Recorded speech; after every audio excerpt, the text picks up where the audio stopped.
भी थोड़ा मैं समाप्त करूं ताकि आप सबको ध्यान में आ जाए। आप सबको पता है कि झारखंड में ईडी की जांच चल रही है। राजधानी राज्य के प्रदेश भाजपा कार्यालय में प्रदेश भाजपा अध्यक्ष के द्वारा संवाददाता सम्मेलन को संबोधित किया गया। इस संवाददाता सम्मेलन में विशेष तौर पर भाजपा प्रदेश अध्यक्ष के द्वारा राज्य सरकार से अविलंब राज्य में डीजीपी की नियुक्ति की मांग की गई।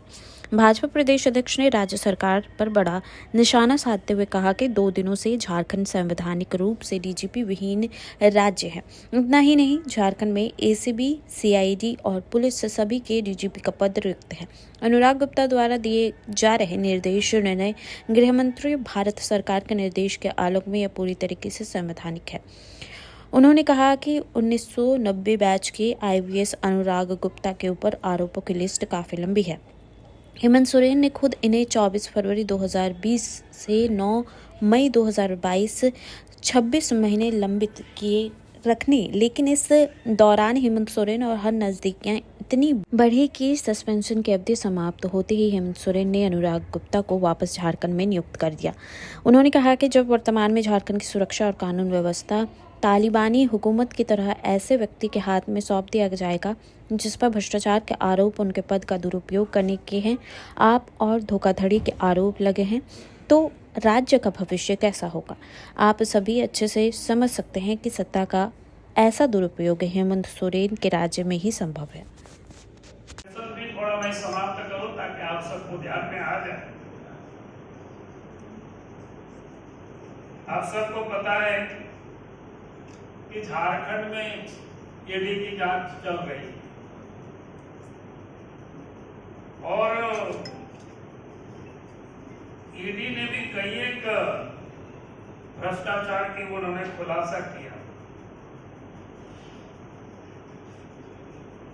और उस भ्रष्टाचार में जो भी लोग शामिल हैं उन सब लोगों को के ऊपर प्रोसिक्यूशन सैंक्शन के लिए जो ईडी ने लिखा है उसमें से लगभग 10-12 अफसर है। लेकिन आज तक उन सारे मामलों को रखना, आज तक सरकार ने उसका सैंक्शन नहीं दिया है, बल्कि जो ईडी के द्वारा जो गवाहें थी उन्होंने कई एक गवाहों को के ऊपर दबाव डालना, कई के ऊपर तो केस करके जेल में भी डाल दिया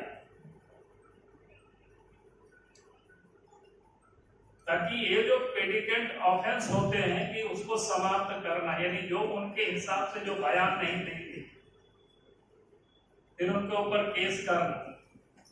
पूर्व में भी आप सबको जानकारी है कि ईडी को डेमोरलाइज करने के लिए उन्होंने क्या क्या किया था कि एसटी/एससी एक्ट के तहत यहाँ मुकदमा भी दर्ज किया गया। वो आप सबके संज्ञान में से भी मैं लाना चाहता हूं। तो अब समझ में आता है कि इनके साथ जो अंडर हैंड जो डीलिंग है हेमंत सोरेन और अनुराग गुप्ता के बीच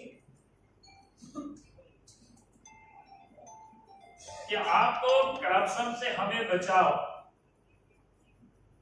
और जो भी लोग करप्शन के विरोध में या करप्शन के लिए लड़ते हुए ईडी को साथ दे रहे ऐसे अफसर, ऐसे लोगों को जेल में डाल देना, उनके ऊपर जो केस मुकदमा है उसको समाप्त करने के लिए दबाव डालना, तो ये आम बात है। क्योंकि जिस प्रकार से इनको डीजी नियुक्त किया है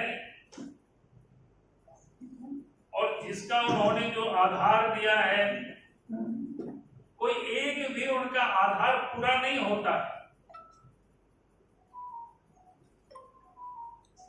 क्योंकि इनको चुनाव के पहले इनको एक प्रभारी डीजी बनाया था, आप सब लोगों की जानकारी। लेकिन इनके ऊपर जो इतनी सारे जो फ्रॉड हो, गड़बड़ करने वाला व्यक्ति हो, तो इलेक्शन कमीशन इनको हटाया। और हटाने के बाद भी आपके संज्ञान में मैं लाना चाहता हूं। जो इससे पूर्व के जो डीजी थे उनको भी प्रभारी बनाया था, लेकिन इलेक्शन कमीशन ने उसको नहीं माना और उसको फिर अस्थायी डीजी बनाया गया, पूर्व के जो डीजी थे।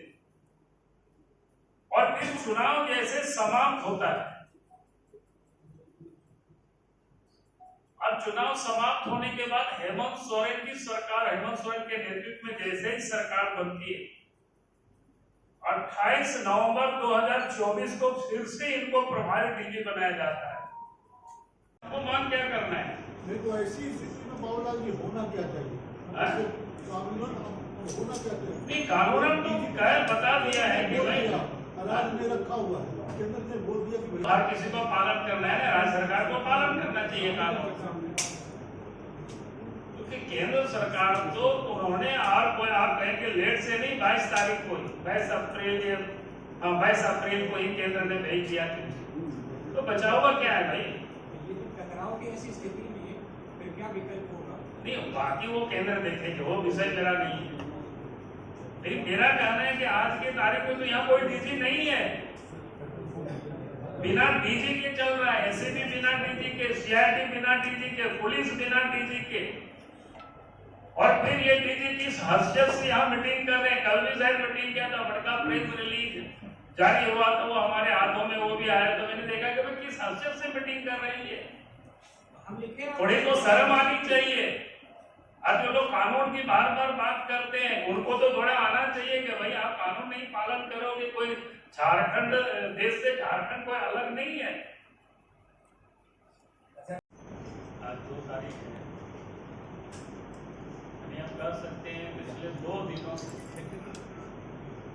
झारखंड प्रदेश बीजेपी हमें लगता है कि देश में झारखंड ही एकमात्र पहला राज्य है जहाँ बिना डीजे के चलता है, और डीजे के ऊपर भी एक जिम्मेवारी थी, उसके एक तो पुलिस विभाग के भी थे, सीआईडी के भी थे, एसीबी के भी थे। तो एक प्रकार से ये जो राज्य में पुलिस कप्तान विहीन प्रदेश हुआ, और ये अंगीकार है, ऐसा नहीं है, क्योंकि भारत सरकार ने 22 अप्रैल को ही राज्य सरकार को पत्र लिख दिया है कि वो 30 तारीख को जो यहाँ के डीजीपी अनुराग गुप्ता थे वो रिटायर हो गए, और 30 के बाद 1 हो गया, 2 भी हो गया, लेकिन कोई नए डीजीपी यहाँ नियुक्त नहीं हुआ है। यानी डीजीपी विभिन्न आज जिला, और इसलिए हमने कहा कि भाई देश में शायद एक पहला राज्य होगा इस प्रकार का, जहां राज्य में कोई डीजी नहीं, क्योंकि जिनको जिस प्रकार से उन्होंने बना करके रखा हुआ है, तो आज जो भी वो डीजी निर्णय लेंगे डीजी के रूप में, तो बिल्कुल वो विधि सम्मत नहीं होगी, कानून का वो बिल्कुल विपरीत होगा। और ऐसे पदाधिकारी अगर कोई भी निर्णय लेते हैं तो आप समझ सकते हो उसका दूरगामी प्रभाव पड़ता है, उसका निर्णय कहीं से भी युक्ति संगत नहीं होगा, लीगली नहीं हो सकता, क्योंकि लीगली वो आज के तारीख में डीजी वो नहीं है। उसका स्पष्ट रूप से भारत सरकार का जो पत्र है आप सब देख सकते हैं। मैं कह रहा था कि भाई आखिर अनुराग गुप्ता में क्या खूबी है कि उनको अभी भी वो डीजीपी बना के गैर कानूनी ढंग से रखे हो, और ये व्यक्ति के बारे में थोड़ी जानकारी लीजिए। जब बिहार के जमाने में भी उनके ऊपर गया में मगध यूनिवर्सिटी का जो पुलिस स्टेशन है वहां भी उनके ऊपर केस है। वहां तो 420 तक का उनके ऊपर आरोप लगे। जो पुलिस अफसर एक भ्रष्टाचार पक्षपात करने के आरोप जिनके ऊपर हो, गड़बड़ करने का भी आरोप हो, और हेमंत सोरेन ने खुद जब पहली बार मुख्यमंत्री बने तो 24 फरवरी 2020 से लेकर के 9 मई 2022 तक अर्थात 26 महीना तक इसको निलंबित रखा। कोई दूसरे लोगों ने कोई निलंबित नहीं रखा था, हेमंत सोरेन ने रखा। और जो व्यक्ति 26 महीनों तक निलंबन रहा और उसके बाद निलंबन समाप्त हुआ, तब फिर हेमंत सोरेन ने फिर नियुक्ति दिया। यानी जिनको 26 महीनों तक निलंबित रखा, आज उनके प्रति आखिर ये सारे जो प्रेम का क्या कारण है या क्या मजबूरी है उनको डीजी बनाए रखने के लिए जो एड़ी चोटी का लगाए हुए हैं, तो उसका हमने पता करने की कोशिश की। आखिर इस अवसर में कौन सी ऐसी पंख है जिसके कारण से हेमंत सोरेन ने इनको यहां बैठा के रखना चाहते हैं। आयु वो 60 साल निर्धारित है और उसके हिसाब से 30/4/2025 को सेवानिवृत्त होने वाले हैं। तो भारत सरकार ने इनका सेवा विस्तार यानी आगे नहीं दिया, यानी समाप्त कर दिया और इसके बाद भी इनको बनाए रखे हुए। तो आप सबके संज्ञान में ये सारे विषय लाना था।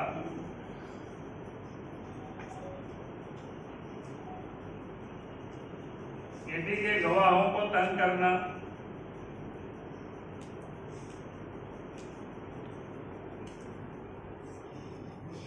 और आप सबके जानकारी के लिए कि इस प्रदेश के अंदर में जब से अनुराग गुप्ता डीजीपी बने हैं, तब से कोयला की चोरी में बेहताशा बढ़ोतरी हुई।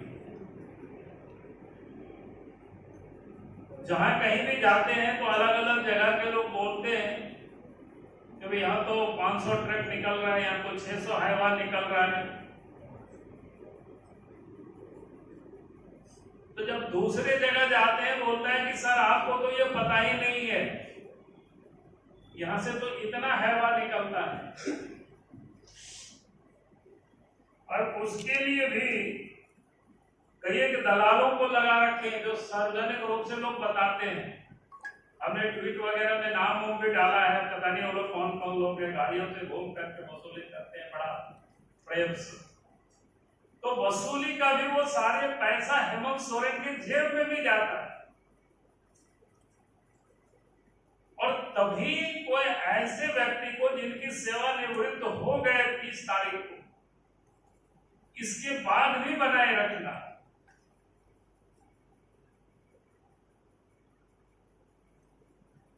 तो ये आप समझ सकते हो कि आज झारखंड बिना डीजी के चल रहा है, तो इस राज्य का क्या होगा। इससे कोई रिलेशन नहीं है ना। अब तो भारत सरकार ने उनकी सेवा समाप्ति का पत्र डाल दिया, राज्य सरकार ने पुनर्विचार का एक पत्र भेज दिया। उससे क्या होता है भाई? आज तो उनको स्वीकृति तो नहीं दी गई है। 22 तारीख को एक पत्र सरकार ने लिख दिया है राज्य सरकार को, चीफ सेक्रेटरी को।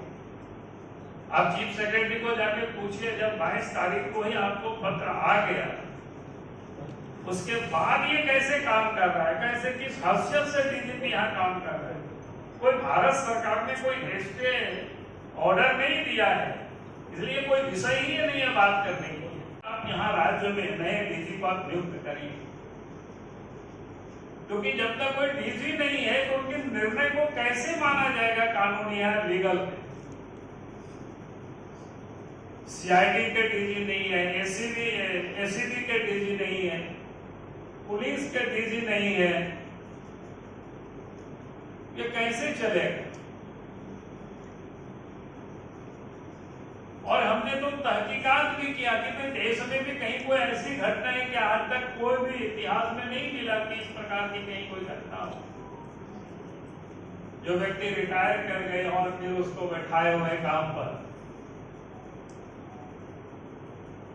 तो आज लगा कि मैं आप सबके समक्ष ये सारे बिंदु को रखा हूं। बाकी मैं डिटेल इनसे कहूंगा कि ये पूरा पत्र की, जो कि मैंने खाली आपको बीच बीच का कंटेंट बोल दिया, आपको लिखने में कोई दिक्कत नहीं हो।